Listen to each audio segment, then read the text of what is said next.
Bueno, pues vamos con el segundo capítulo de esta serie de 10 catequesis, un poco como introducción a lo que es la vida cristiana. Y en este segundo capítulo vamos a ver es como una continuación de la telenovela que vimos en el primer capítulo. ¿Tú te acuerdas que en el primer capítulo, vimos que Dios era un Dios muy bueno y que había creado unos ángeles y un paraíso y que amaba al hombre? Pero si te fijas en el primer capítulo, era todo precioso. Era un Dios amoroso que creaba, que nos amaba. Y luego tú, a poco que mires la realidad, te das cuenta que la realidad no es así de bonita. Tú dices, aquí ha tenido que ocurrir algo, o me estás mintiendo, porque me estás contando un cuento que yo no lo veo, o ha ocurrido algo. Bueno, pues efectivamente ocurrió algo. Entonces hoy vamos a ver qué es lo que ocurrió, qué es lo que estropeó ese proyecto tan bonito que había hecho Dios de estar amando al hombre eternamente, ¿no? Entonces lo primero, recuerda que Dios creó a los ángeles. Los ángeles fueron creados por Dios como unos seres espirituales con una gran inteligencia, eran libres y ellos podían alabar, servir y la idea era que ayudaran a Dios. ¿Te acuerdas que te decía que eran como una especie de mayordomos, ¿no? Entonces Dios les otorga una misión especial. Entonces tienen que cuidar de la creación y tienen que ayudar a los seres humanos. Hay un punto en el que Dios le pide a los ángeles que se pongan al servicio de los seres humanos. Tienes que recordar que los ángeles eran seres muy superiores a los seres humanos a nivel espiritual, es decir, los ángeles eran mucho más inteligentes que los seres humanos, eran mucho más grandiosos, tenían muchos más dones, eran ángeles, eran la leche, ¿no?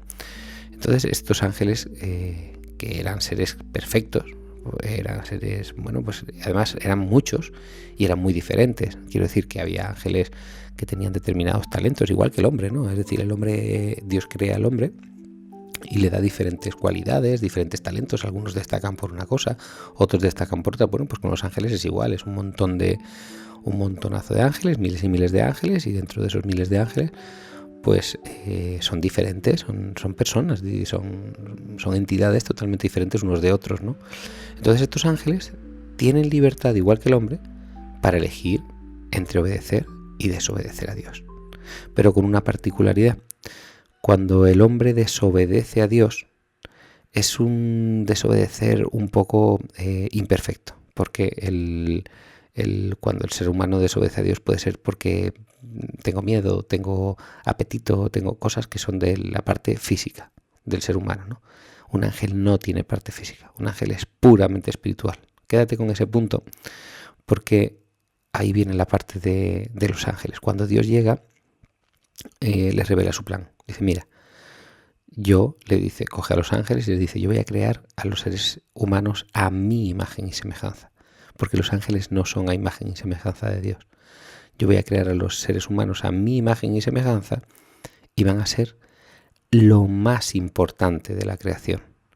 Y yo quiero ponerlos en lo alto de la creación y quiero que toda la creación, la tierra, las rocas, el agua, los animales, pero también los ángeles, sirvan al ser humano. O sea, Dios a ti te tiene como lo más grande que ha creado. Entonces, los ángeles pues reciben esa misión, reciben una misión de decir, yo tengo que colaborar en salvar a la creación y salvar al hombre, ¿no? Y cuidar al hombre y servirle, ¿no? Entonces, ¿qué ocurre? Bueno, pues había un ángel que era el que más destacaba de todos los ángeles, era el más bello, el más inteligente, era el que tenía como más cualidades, ¿no? Pues este en concreto empieza con ese rum dentro de la cabeza. Primero empieza a dudar de Dios, y al final llega un momento en que se niega a aceptar el plan de Dios. No lo ve lógico, él es superior al ser humano, porque tiene que servir al ser humano, ¿no? Es decir, viene la soberbia, que es el primero y el más grave de los pecados capitales, es un ángel soberbio. Entonces este ángel se niega a aceptar que tiene que dedicarse a servir al hombre, pero si el hombre es como un gusano para él, no entiende. Es decir, el hombre se le ve a la legua, es débil, tiene apetitos del cuerpo y muere, y, o sea, bueno, no moría en esta época, sino que simplemente, bueno, pues eso, es tonto, por decirlo de alguna manera, ¿no? Entonces, este Lucifer, que es el más listo de la creación, pues no quiere servir a los hombres, ¿no? Y entonces se niega a aceptar el plan de Dios, y entonces se rebela porque no quiere servir al hombre. Y hay una rebelión porque Lucifer, el mal tiene una cosa, que es que el mal es contagioso. Cuando alguien hace el mal, normalmente atrae a más gente hacia el mal que está haciendo, ¿no? Entonces este Lucifer lo que hace es que atrae a otros ángeles, no a todos, pero atrae a unos cuantos, a muchos ángeles, que se rebelan también contra Dios. Hay una revolución en el cielo, entonces hay una lucha espiritual en el cielo entre los ángeles que estaban a favor de Dios y los ángeles que estaban en contra de Dios. En contra de Dios no, ellos estaban en contra de servir al hombre, de obedecer a Dios, porque ellos creían que podían ser alguien de manera separada de Dios.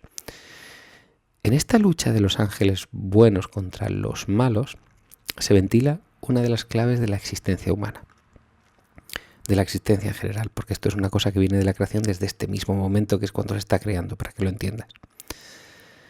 Los ángeles malvados, los ángeles que se rebelan contra Dios, el eslogan, la frase que tiene Lucifer es non serviam, es no serviré, no quiero servir, yo soy Dios, yo soy el grande, entonces yo no tengo que estar por debajo de nadie.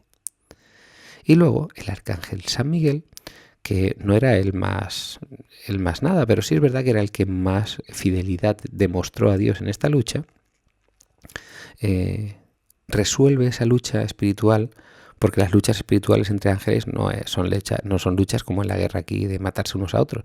Las luchas espirituales es como una especie de debate teológico de yo, porque un ángel lo que busca es la verdad y lo que busca es bueno, pues vivir en plenitud, porque son espíritus, ¿no? Para que me entiendas. Entonces, te había dicho que Lucifer se planta con su ejército de ángeles caídos, ¿no? Y dice, no queremos servir. Y entonces el arcángel San Miguel le dice, ¿quién como Dios? Es decir, si tú no quieres servir, ¿a quién vas a encontrar tú más importante, más grande que Dios?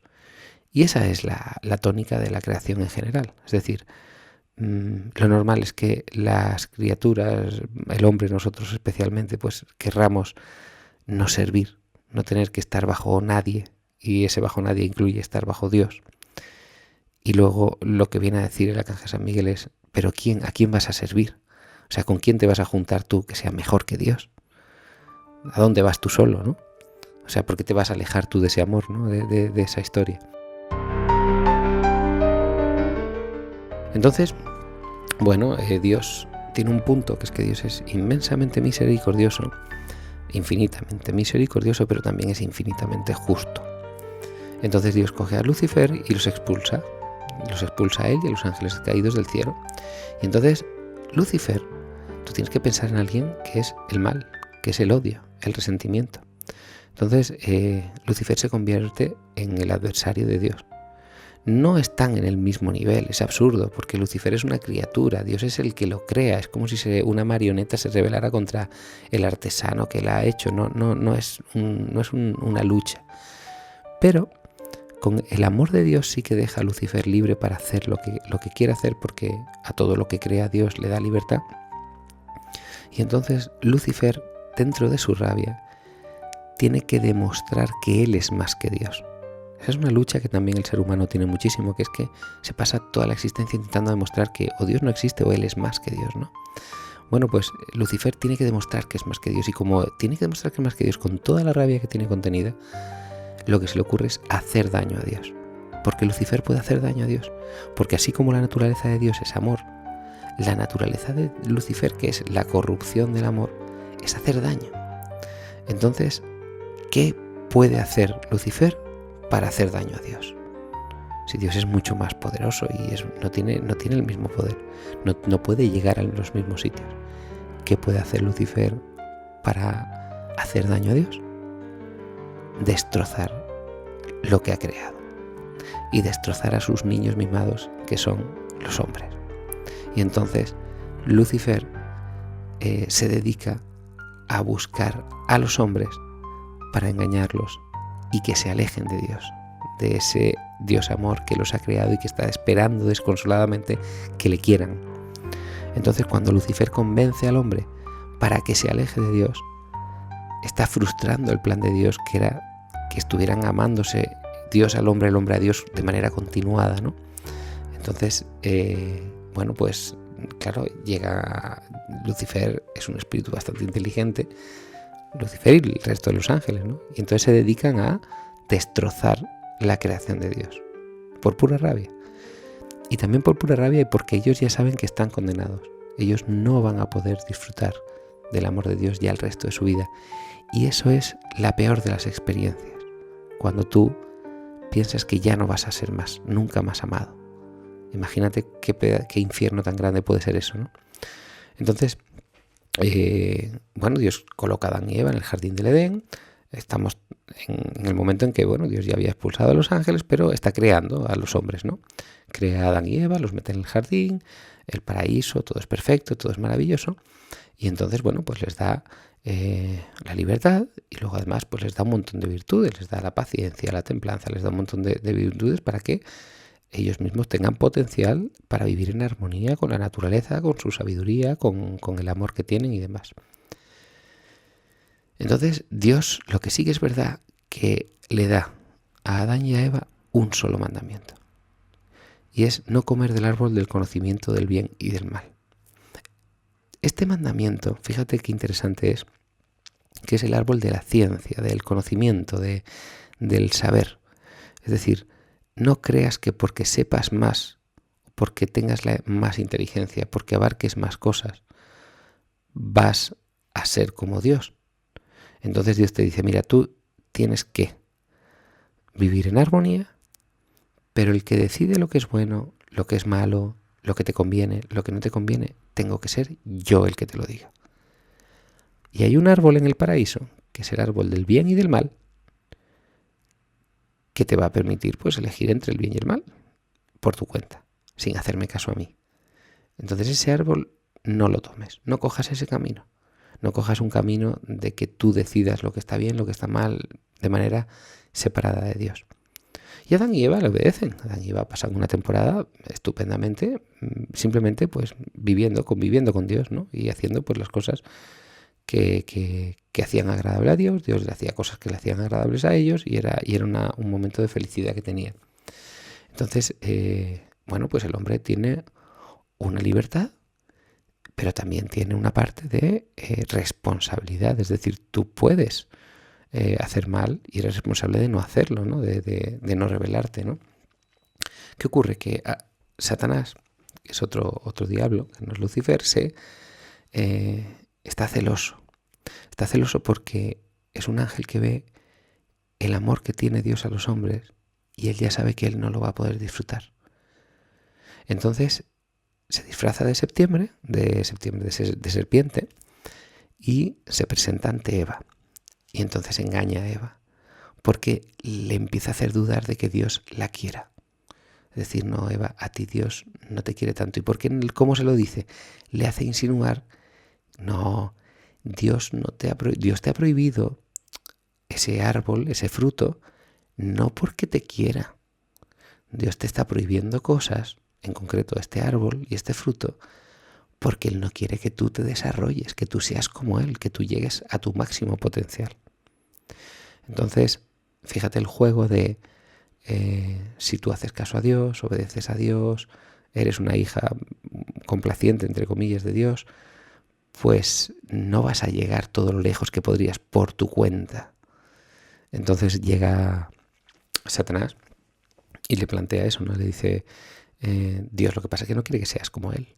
Entonces, si tú te comes el árbol, la fruta del árbol del bien y del mal, seréis como dioses. Porque ya habréis cogido una libertad en la que ya no tendrá a nadie por encima. Es al final multiplicar lo mismo que hicieron ellos. Es decir, yo me rebelé pensando que yo podría vivir mucho mejor sin estar sometido a Dios, sometido en el buen sentido, ¿no? Y lo que hace es decir, bueno, pues ahora yo quiero corromper de la misma manera que yo me he corrompido, pero la humanidad.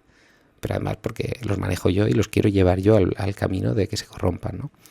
Entonces Eva, en ese momento, como Eva es libre, toma el fruto y lo come. Y luego, fíjate el detalle, que cuando come el fruto, enseguida se lo da a comer a Adán. Porque ya te digo que el mal es contagioso. Cuando una persona hace el mal, tiene que hacer que los demás también hagan mal, porque si no se ve él a sí mismo tan malvado que no lo puede soportar. Entonces prefiere estar rodeado de mal para que el suyo pase desapercibido. Ningún malvado quiere vivir rodeado de santos, sino siempre queremos, los más malvados se meten en donde más malvados hay para que lo suyo sea normal, no sea tan obvio, ¿no? Bueno, te contaba que entonces se lo da a comer a Adán, y Adán pues igual se deja tentar por Eva y entonces desobedece a Dios también. Y entonces el mal, como te estaba contando, se multiplica. Y en ese momento el ser humano rompe la confianza y rompe la comunión que tenía con Dios.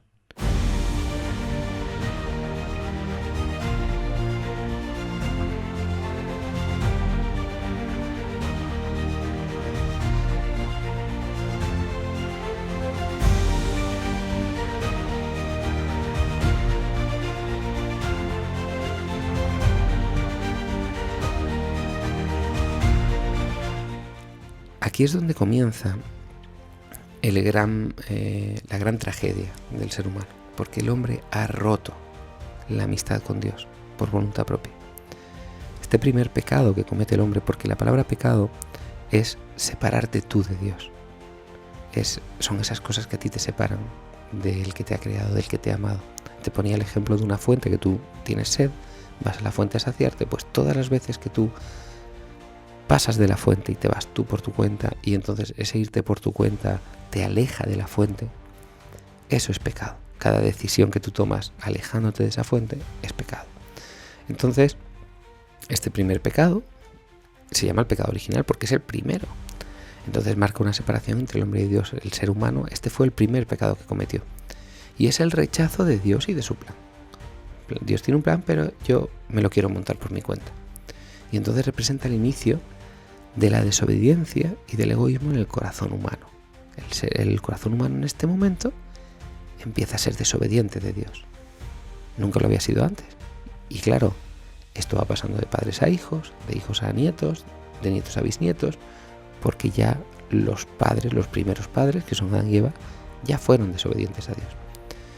¿Esto qué ocurre? Bueno, pues esto tiene una consecuencia para la humanidad tremenda, porque el pecado original, que afecta a toda la humanidad, porque todos los descendientes lo van heredando, tiene una inclinación al mal. Al principio Adán y Eva no tenían inclinación al mal porque no lo habían probado. Nunca habían sido malos, nunca se habían alejado de Dios. En este momento ya el ser humano, como ADN que lleva, ya ha probado lo que es alejarse de Dios. Y ya tiene una inclinación a alejarse de Dios. Es como una especie de herencia genética que tenemos, que es que, así como nuestros padres desobedecieron, pues nosotros tenemos ese gusanillo de desobedecer a Dios, de alejarnos, ¿no? de lo que Dios nos pide, de alejarnos del amor, para que nos entendamos, ¿no? Entonces, ¿qué ocurre? Bueno, pues ocurre que la naturaleza humana se debilita. Y entonces el ser humano queda expuesto a una cosa que se llama la concupiscencia. La concupiscencia es eso que tenemos dentro de nosotros que nos inclina a hacer el mal y a hacer las cosas mal. La pereza, pues la lujuria, todos los pecados capitales, es decir, la pereza, la lujuria, la gula, la soberbia, es como que la carne de la que estamos hechos. ¿Te acuerdas que te decía que el ser humano era una perfección entre el espíritu y la carne, ¿no? Que la carne servía para elevar el espíritu, lo que tú hacías con la carne elevaba el espíritu, y lo que hacías con el espíritu pues elevaba la carne. Esa era la armonía que Dios quería, ¿no? Bueno, pues que aquí el ser humano se separa del proyecto de Dios y tiene que hacer un proyecto nuevo porque ya el de Dios no le vale. Y en ese proyecto nuevo, la carne le aleja de Dios, porque tú tienes inclinaciones que no son las correctas, pero a ti tu cuerpo te lo pide. Y entonces tu cuerpo te está pidiendo hacer cosas que no es lo bueno, pero entre lo bueno y lo que me pide el cuerpo, acabo eligiendo lo que me pide el cuerpo. Pues eso es la concupiscencia, hacer lo que te pide el cuerpo en vez de lo bueno. Entonces, pues el egoísmo, la mentira, la tentación de quedar bien, o yo qué sé, pues todos los males. Entonces ya lo que el hombre quiere ya no es lo que Dios quiere. En el paraíso era igual. Lo que Dios quería, el hombre quería hacerlo también, vivían en comunión. En este momento ya el hombre no quiere hacer lo que quiere Dios, con lo cual la forma de pensar del hombre, lo que el hombre quiere conseguir, ya no es lo que Dios quiere, ya es lo del hombre.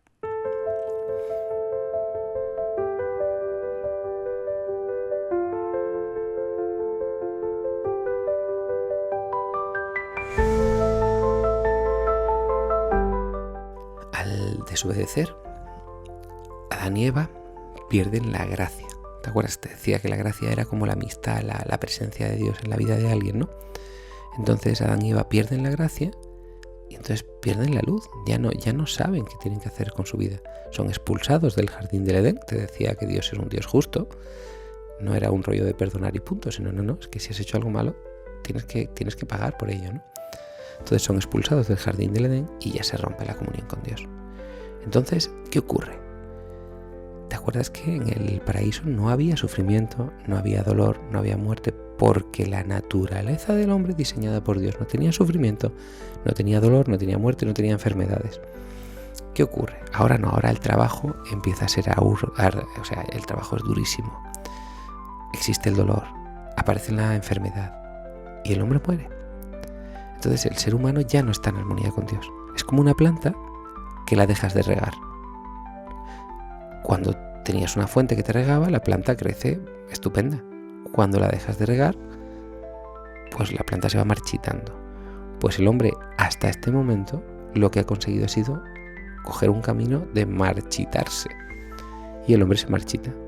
Entonces, desde Adán y Eva, todos los hombres estaban condenados a morir absolutamente marchitados, sin la presencia de Dios, porque se habían alejado de Dios. Entonces ya ¿Por qué el hombre, te digo yo, que el hombre empieza a tener enfermedades y empieza a tener dolor? Pues es muy sencillo, ¿no? El hombre rompe con la naturaleza por soberbia, porque quiere ser Dios, y esta nueva naturaleza que está creando el hombre, o sea, el plan que está creando el hombre, es mortal, es enfermo, es doloroso. ¿Por qué? Porque es que todo lo que el hombre puede crear por sí mismo es así. No hay nada creado por el hombre, exclusivamente por el hombre, sin tener en cuenta a Dios, que no acabe mal. Es lo típico que durante la historia la gente inventa cosas, inventa pues la energía nuclear o inventa no sé qué, y al final acaba mal. ¿Por qué? Porque el hombre tiene una concupiscencia y tiene una inclinación al mal cuando se separa de Dios. Si Dios es la luz, si tú te separas de Dios vas a la oscuridad. Entonces las cosas que tú haces alejándote de Dios son oscuras.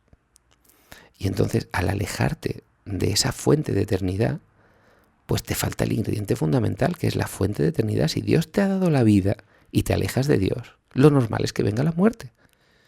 Si Dios te da la salud, lo normal es que cuando te alejes de Dios acabes enfermo.